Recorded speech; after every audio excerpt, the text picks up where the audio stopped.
ሰላም ኣብ መላእ ዓለም ዘለኹም ክቡራት ኣሕዋት ሰላም እግዚኣብሔር ምሳኹም ይኹን። ናይ ሎም መዓልቲ መደበይ እምበኣር ክትፈትውዎ ተስፋ እንዳገበርኩ ቅድሚ ንኣቁባለይ ግን እቶም ሓደሽ ኣት ዘለኹም ላይክ ሳብስክራይብ ከምኡ እንዳገበርኩም ነዚ መዓልታዊ ሒዘ ዝመፅእ ቪድዮታት ተኻፈልቲ ክትኮኑ ብክብሪ ዕድመኩም። እቶም ምሳይ ፀናሖም ከዓ ከም ቀደምኩም ምትብባዕኹም ኣይፈለኒ። እዚ ቪድዮ ብላይክ ጀምርዎ። ናይ ሎም መዓልቲ ብሓንሳብ ኬድና ንሰርሖ እምበኣር ክቡራት ኣሕዋተይ ናይ ሰሙንና መረቕ ክንሰርሕ ኢና እምበኣር ሕጂ ንመረቕ ዘድልየና ከዓ ኣብዚኣ ስጋ ናይ በጊዕ ናይ ንእሽተይ በጊዕ ኣዝዩ ልስሉስ ዝኾነ ንክበስል ዘይዱን ጌርካ እየ ኣዳልየ ዘለኹ ማለት እዩ። መረቕ ክንሰርሕ ከለና ብዝተፈላለየ ብሕምልቲ ተደሊና ብስጋ እንተደሊና ጌርና ብናይ ደርሆ ድዩ ብናይ በጊዕ ብዝተፈላለየ ጌርና ናይ ሰሙንና ኣብዛ ሓቢልና ፅቡቅ ጌርና ተሰሪሕናዮ ኣይባላሸወናን ማለት እዩ።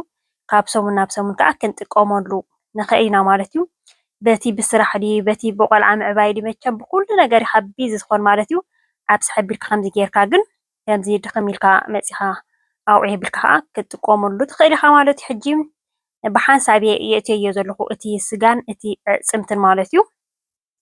እሱ ብስል ምስ በለለይ እምበኣር ሕጂ ሽጉርቲ ከዓ ሓንቲ ሽጉርቲ ይገብር ኣለኹ ማለት እዩ። ኣብዚ ሕጂ በቃ ከምዚ ብፍላይ ንድስተ እየ ዝገብራ ዘለኹ ማለት እዩ። እቲ ናሃቲ መረቕ ምስ እንጀራ ዝፍትፈት እንተደሊና ከዓ ክነብሎ ተስቤዛታት ኣብ ዝሕዝሕ ክነብለሉ ንኽእል ኢና ማለት እዩ። ኮሚደረ ከዓ ሓንቲ እየ ተጠቒመ ዘለኹ ማለት እዩ።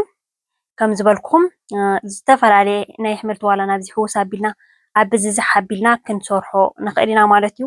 መረቕ ንኣካላትና ናይ ግድን እዩ ዘድልየና ምክንያቱ ናይ ኣሕምልቲ ድዩ ናይ ብስጋ ዝተዳለወ ድዩ መረቕ ክንሰቲ ኣለና ንዓና ንደቅና ዝኾነና ማለት እዩ።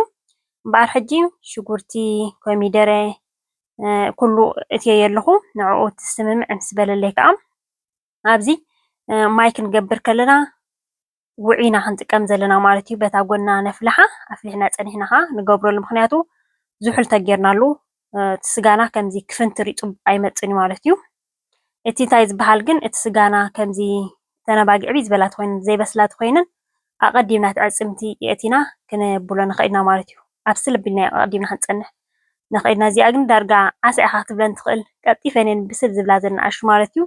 ኣብዚ ሓንቲ ሳላሪ እየ ዝጥቀም ዘለኹ ኣብዚ ሓቢልና እውን ክንሰርሖ ክንገብሮ ንኽእል ኢና ማለት እዩ። እቲ ሳላሪ ብጣዕሚ ፅቡቅ እዩ ምስ መረቕ ከዓ ኣነ ግን ሓንቲ ሓቢ እየ ገይረ ዘለኹ ናይ ሎም መዓልታ መረቕ ከምዚ ፍኩስ ዝበለት መረቕ እያ ማለት እዩ። ኖርማል ቀላል ዝኾነት ኣሰራርሓ እዛ መረቕ ኣሰራርሓ እዚኣ ቅድሚ ሕጂ ሰሪሐልኩም ነይረ ማለት እዩ። ግን ናይ እንዳ ዩቱብ ኮብ ስለ ዝሓዝዋ ደጊመ ከዓ ይሰርሓ ኣለኹ ማለት እዩ። እተን ዝርኢኽን ዝነበርክን መዘኻኸርቲ ንቀዳም ሰንበት ኮነክን ማለት እዩ። እተን ዘይረኣኽን እውን ብዙሓት ሳብስክራይብ ከዓ ሕጂ ከዓ ስለ ዘለኹም ርኢኹም ከዓ ትጥቀሙላ ማለት እዩ። ክቡራት ኣሕዋተይ ከምዚ ጌርካ ሰሪሕካ መቸም ክዕፅውልካ ከለው ፅቡቅ ኣይኮነን እንድዩ ክቡራት ኣሕዋተይ ዝፀዓርካሉ ሰብ ክጥቀመሉ ንስኻ ከዓ ክተብለሉ ክትረብሓሉ እዩ ፅቡቅ። ግን ድሓን የጋጥም ከዓ ከምኡ ንስኹም ከዓ ሕጂ ላይክ ከዓ ኣይተውሕዱላ እዛ ቪድዮ ክቡራት ኣሕዋተይ። ሕጂ ዝኣኽሎ ዝበልክዎ ማይ እየ ዝገብር ዘለኹ ማይ ከምቲ ልሙድ ዝበልክኹም ውዑይ ማይ ምክንያቱ ንድስተ ስለ ዝኾነ ኣብዚ ሕጂ ኣብዚ ሓቢለ እቲ ድስተ ማይ ማለት እዩ ዝገብር ዘለኹ ኣብ ቢከር ጌርና ድዩ ምስ ዝተፈላለየ ጌርና ስቲ ክነብሎ ንኽእል ኢና ማለት እዩ። ዝኣኽሎ ዝበልክዎ ምስ ገበርኩሉ ሕጂ ፅቡቅ ገይሩ ምስ በሰለልና ብድሕሪኡ ከዓ ቀመማትና ክንገብር ኢና ማለት እዩ። ቀመም ኣብዚ ኣብ መረቕ ክተርፉ ዘይብሎም ማለት እዩ።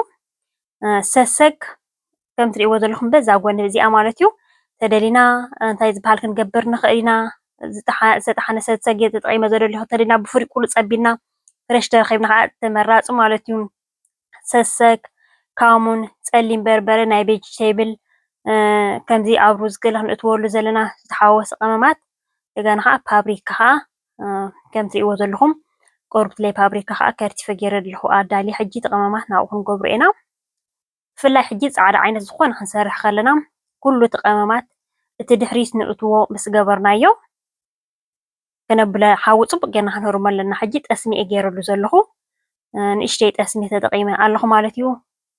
ከም ትሪእዎ ዘለኹም ወሲድ ሕጂ ከዓ እቲ ቀመም ክእትዎ ኢና ኣብዚ ምስ ገበርናዮ ፅቡቅ ጌርና ሓዊ እህርም ተቢልናዮ ዋላ ሓደ ኣይባላሸወናን እዩ። ሕጂ ኣብ ፍርሽ ክንገብሮ ከለና ኣብሲልና ወዲእና ምስ ዝሓለ ኣብታይ ዝበሃልና ኣመት ሓዚና ገምጢልና ኣብ ፍሪጅ ንእትወሽዑ እንዳቀነስና ከዓ ንገብሮ ሕጂ ናይ ሶሙን ኢልና ንሰርሑ እንተሊና ኮይና ትመረቅ ከዓ ንሰለስተ መዓልቲ ዝኾና ኣብ ሓንቲ መዕሸጊ ጌርና ዕሽግ ነብሎ እቲ ንኣብነት ሕጂ ኣብ ቀዳም ሰንበት ንሰርሖ ተኸይና ክሳብ ዓርቢ ተደሊናዮ እቲ ድሕሪ ዝኸውን ከዓ በይኑ ዕሽግ ኣቢልና ከዓ ንገብሮ ከምዚ ክንቀዳድሖ ገለ ከለና ምእንታን ከይበላሸወና ማለት እዩ ፅቡቅ ገይረ እምበር ሕጂ ክቡራት ኣሕዋተይ ኣምባሳሲለ ወዳዲእ ኣለኹ ማለት እዩ ኣብ ሕፅር ዝበለአ ተንሰርሓ ትሰርሐኦ ከም መዘኻኸሪ ክጠቅመክን ተደይሰርሓ ከዓ ንክሰርሓ ኢለ ሕፅርፅር ኣቢልያ ዘለኹ እምበር መረቅ ክንሰርሕ ከለናስ ናይ 8 ደቂቕ ኣይኮነትን እያ ማለት እዩ እታ ቪድዮ ስለዚ ከምዚ ጌርክን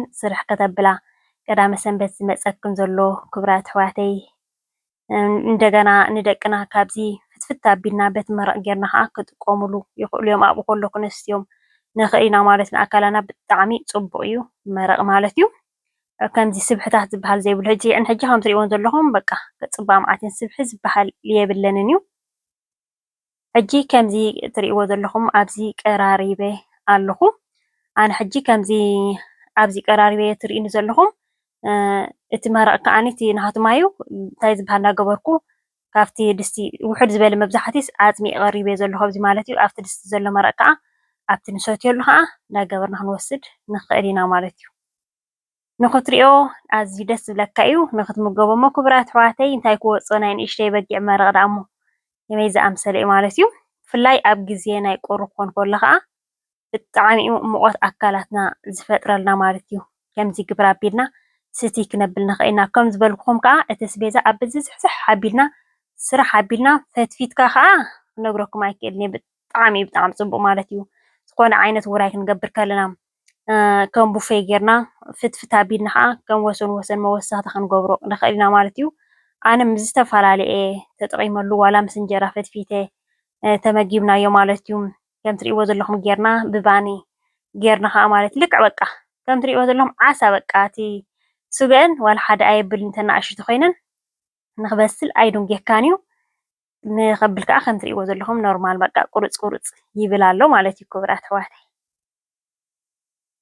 ከምዚ ጌርና ንዓና ንደቅና በታ ጎኒ ከዓ ብባኒ ብራውን ባኒ ማለት እዩ ተጠቒመ ኣለኹ ከምዚ እንዳገበርና እንዳፀባሕና ድዩ እንዳከፈና ጌርና ድዩ ክንነብሎ ንኽእል ኢና ማለት እዩ ከምዚ ጌርና ሰሪሕና ብሓንሳብ ትክሸነ ምእታውና ዘይተርፈና ዝተፈላለየ ስራሕ ኣቢልና ደኺምና ውዒልና ስራሕ መፂና ከዓ ንክንምገቦ ከዓ ቀሊል ማለት እዩ ስለዚ ክቡራት ኣሕዋተይ ከምዚ ትሪእዎ ዘለኹም መረቅ ናይ ሎማዓንቲ ነዚ ይመስል ክፅብቕ መዓት ንዝተፈላለየ ፕሮግራም ይኾነና ማለት እዩ ተደሊና ከም ቅዳም ሰንበት ተደሊና ኣብ ግዜ ኣውደ ዓመት ክንሰርሖ ንኽእል ፈቲኹም ክትኮኑ ከዓ ተስፋ እንዳገበርኩ ጀሚረ ክሳብ ዝውድእ ዝተኸታተልኩምኒ ካብ ልበይ ዘመስግነኩም ከም ዝበልኩኹም ግን ክቡራት ኣሕዋተይ ኣብ ምእታውኩም ላይክ ተዘይገርኩም ክትወፁ ከለኹም ላይክ የትረስዑ ብካልኦት ትሕዝቶ ክሳብ ዝምለሰኩም ሰላምን ጥዕናን ኣብ በቢ ዘለኹም ሞ ሰሰና